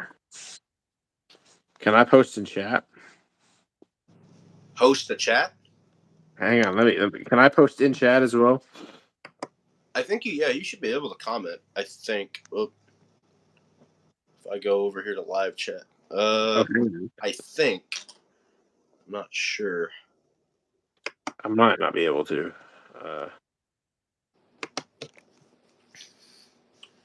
If you can't, then are you trying to post like a link or something?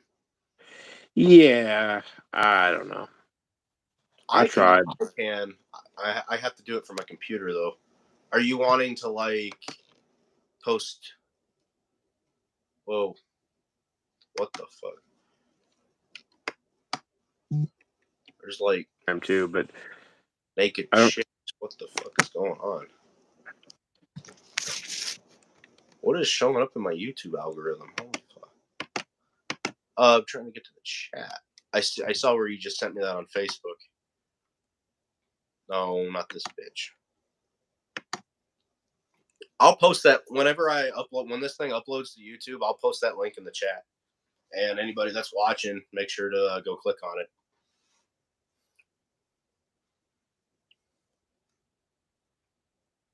Because I don't think I have Facebook on my computer. You don't have a Facebook or Twitter, but I will consider making one. What do you use, Zeno? Zeno.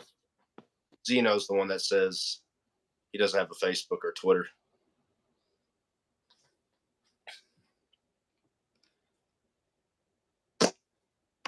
Hold up here. What the fuck? I am. This is driving me nuts. This fucking computer. My Facebook. I don't know if you can post that down there somewhere. Actually, I just hang on. I just got Facebook pulled up on computer. What I'm going to do is I'm going to copy it and I'm going to put it in the. If I can, if the computer. I can't believe Ross jumped in when I was talking about it. That's crazy. Yeah. That's the vocalist. Yeah, that's my cousin. So Oh man. I'm going to link that. Hopefully, I'll still be alive by the time this thing fucking. Ah man, I'm the same. I feel like technology is just passing me by. Yeah, there I put it in the chat. So there you go. There you go. I understand, Zeno. It sucks. Social media is such a cancerous thing. Oh god, there's been so many times where I've just gotten away from Facebook. It's just a toxicity and it's the toxicity of our city, and I'm sorry. I'm loopy. I made a System of a Down joke. the toxicity of our. Oh, I get it. Yeah, I was trying to think like about the city that I live in, and I was just like, huh? I was like, oh, okay, I catch on. You said toxicity, and my brain went to the most obvious joke you could think of. I love System. So does Ross. Ross was actually the one that showed me System of a Down back when I was in high school, and that blew my fucking mind. I'd never heard anything like it. It was truly like That was a band I hated at first, and now I love them. Yeah, I mean, it's like as far as like new metal goes, I'm always going to be a Deftones guy, but I don't even really like calling System of a Down new metal, even though in my opinion, new metal is not so much like a sound as it is an aesthetic. I don't think that like because when you think new metal, most of the times you think of like the number one thing I would think of is like Limp Bizkit. Like that's like the king of the new metal. But in my opinion, it's not just rapping and metal. It's like a certain I don't know. It's a certain sound. It's the same reason you can say like Slipknot at one point was new metal as well. It's just I actually would put them in new wave of American heavy metal, but I think that I don't know. Maybe that's just me wanting to call them new metal. I think I don't know. It's hard to describe because you know what new metal sounds like, but you can't like describe it. It's weird to say, like because for me it's like for me the big four of my new metal, my big four of new metal is Limp Bizkit, Korn, Deftones, and Slipknot, which is weird because, like you said, it's hard to classify Slipknot in with like that style. But I mean, there are elements like the bouncy riffs and but on Iowa is like a death metal album. Iowa is like half a death metal album in some ways. There's a lot of like Morbid Angel type of riffs on there. Oh, I love Iowa. Iowa is a classic, and I actually got that on vinyl recently. That's one I of really like mine. the Volume 3 album. I think that album's a ripper. I do too. Truthfully, those are the two that like I go back and forth on being my favorites. So I know most people would like argue the self-titled is. I think the self-titled is fine, but I personally am more of Iowa and Volume Three. Volume Three has so many good songs on it. I even like some of the stuff off All Hope Is Gone. Like some of the non-singles on that song. I think there's some good. Yeah, that's yeah, that's for me where Slipknot kind of starts losing me a little bit. I do think that there are some good things about it. I mean, I love the stuff. I love the title track. And, uh, Geometria and Wherein Lies Continue. Those songs fucking slap. what is it? What was the other one? I think it's the song Geometria, the America's a Killing Name, and Yeah. um, Wherein Lies Continue. Those two songs Yes. are they slap, dude. They're fucking heavy. Uh, Hang on a second. All Hope Is Gone was the album that I first was exposed to Slipknot during, though. So for me, there's that nostalgia factor for that album. I actually have to say that, in my opinion, and I know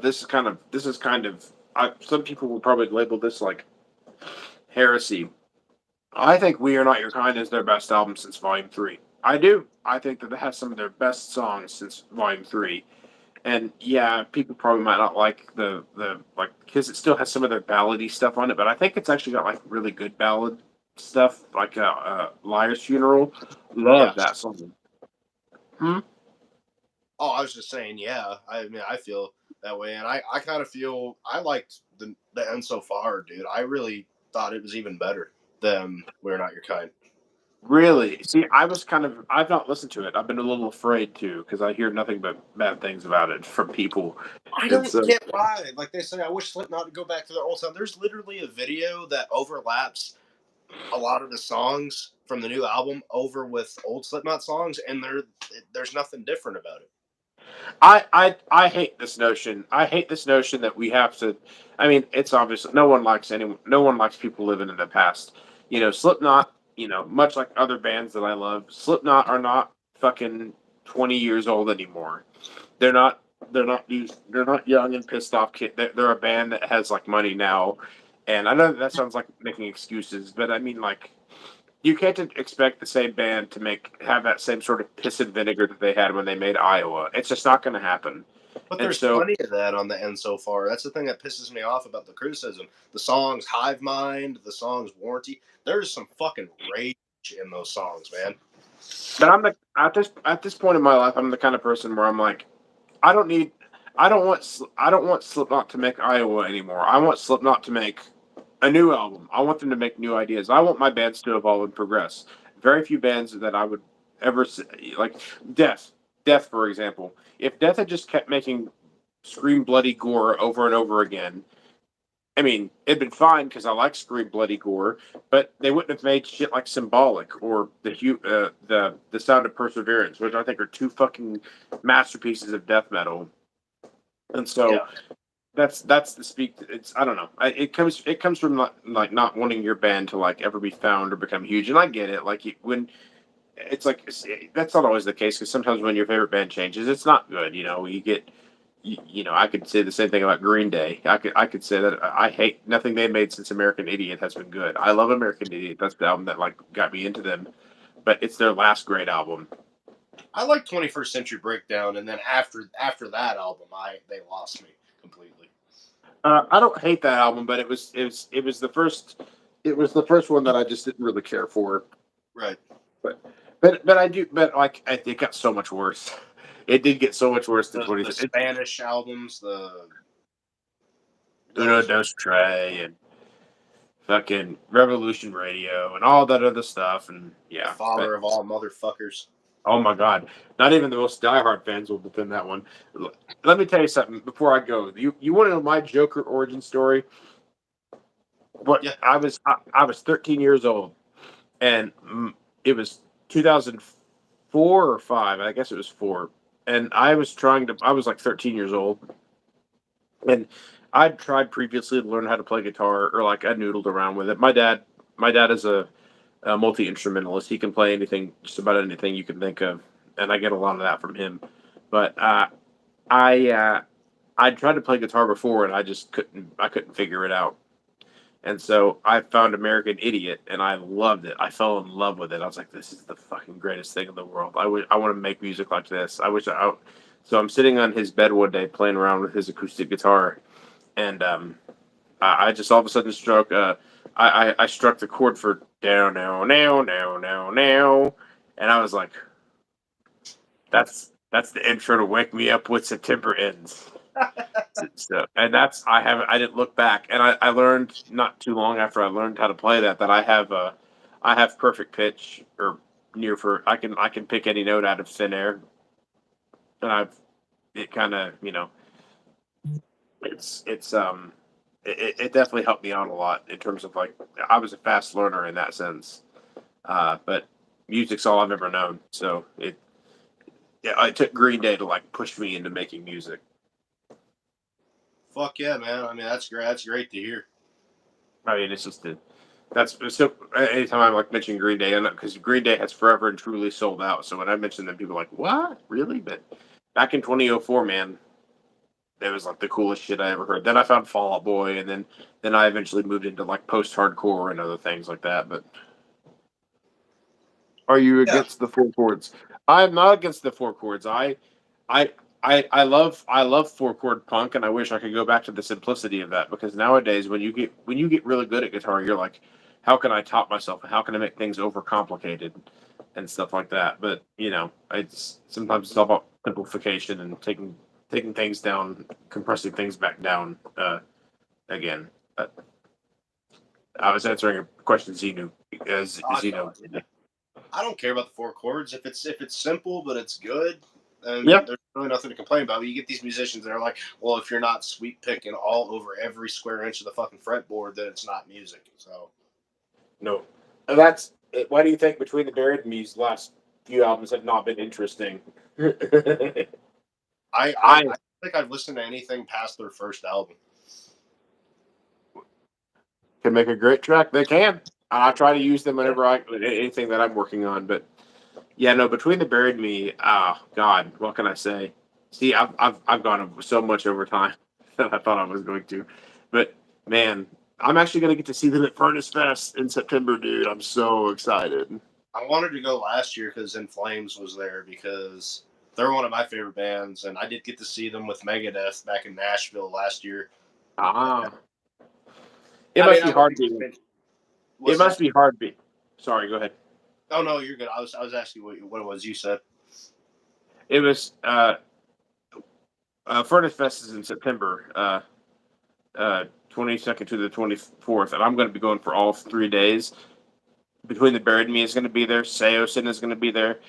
It's the most excited I've ever been for any musical event. But to speak to In Flames, it must be hard being an In Flames fan, because I mean, what do you think of like their recent stuff? Some of it I actually enjoy, and the new Okay, album is fucking fire, dude. Oh, really, I love it. I Old Flames, they don't touch Old In Flames, but I do like some of the recent stuff too. I love old In Flames, like Horacle and Just Erase. Those are just fantastic death metal records. I But really but like I Colony. That's my favorite from the band personally. what is it? Colony is my personal favorite. I don't Okay. geography. I know that once they do like Sounds of a Playground Fading, that's when people start really like. That's when they start to It's lose not it. as like that album. After Clayman, some of their stuff, their couple albums were absolutely atrocious. And Yeah. Sounds of the Playground Fate, that's one of, I think, probably the best out of their newer stuff, other than the last two albums. I like Okay. the last two. But a lot of people, they shit on New In Flames, and some of it deserves to be shit on, and some of it's not that bad. Might have to look into it, because I've really only heard Horacle and Just Erase. You got to listen to their first five albums first. Those first five albums are like top tier In Flames. I love At the Gates. I mean, I've only really listened to like in terms if we're talking Bars. about yeah, if we're talking Swedish death metal, I mean, Slaughter of the Soul. I mean, that's really all you need to hear in terms of At the Gates. I love that album. That's like it's a formative record for a reason. It's so good. But in terms of that's like the only real like At the Gates record I truly love. I think they did an album in 2019 that was pretty cool. Actually, they made like a new record. I forget for the life of me. I forget what it was called though. But it was good. I remember listening to it and liking it, but I haven't gone back to it in a while, to be honest. Yeah. But man, I've had a wonderful time. Me too, This man. time, this is what I'll officially call it. Uh, but yeah, whenever you can get me back in, I would love to do this, and we could pick up where we left off and talk more horror and comic books. We're gonna sit here and talk about comic books next time as well. Yeah. Hopefully, I really have. I've enjoyed this, so I think it's something we need to do again. we're gonna get on shows together. Is what we need to do. We need to get you. Need to get whatever project I'll be using at the time. Need to get you on the show with it because hell, I'm doing this punk band with my friends. I'm playing bass in called Far from the Tree, and we're actually working. That's one that I was less involved in the songwriting. I just kind of filled in on bass for them, and I'm kind of a permanent member now. But we're doing a record called Family Tree, and it's recorded. We're just also working. We're the worst. My whole crew and me are like we're the worst for like we'll record a whole record, but we take forever to like fine tune it and mix it and master it. Yeah. But that one's probably going to be like the next thing that I release, next project that I want to be released on. So we're going to be playing more shows for it. So if we make it back up to Murfreesboro or anywhere else, I'd love to get you guys on the show with us. Anything that I do, because it'd be nice to get you guys out there on the road and getting your name out there. I And I'll be definitely. here. We did talk about though. We wanna get music out first before we play shows. And Definitely. other than this birthday party, which I'm hoping we'll have something out by then at this. I don't know if it's like a birth. It's some weird party, but we're supposed to play there. And I'm pretty certain we'll have music out by then. But I said regardless if we do or not, we'll play that. But That's definitely, that's very kind offer, and I mean we're definitely gonna have to accept it. Well, that's I 100% agree with that. Sometimes you have to put this. It feels safer to go out and have when you go out to play to have like music. Like we have music for you to check out and not just all we have to offer is a live show right now. I mean, it's I see both ways. I see both sides. Where it's like I can't wait to get out on the road and play music, but um, thank you, Zeno. But I definitely get the whole point of like I don't want to go out and play music without having something to show people for it. So Yeah. it depends on you. But brother man, I will hit you up later and we will do this again because I've had a fantastic time. And thank you for everyone who's been hanging out in the chat with us. Uh and for me and Panther, Panther. wishing y'all a good night. Good night, guys. Thank you, guys. Thanks everybody for coming out, and thank you for being on tonight, Aaron and Panther. More importantly, Panther. No, I'm just kidding. Absolutely no. It's definitely more important. This little guy saved my life. He is cute. But I don't see how to. Oh, there it is. Good night, y'all. Night, guys.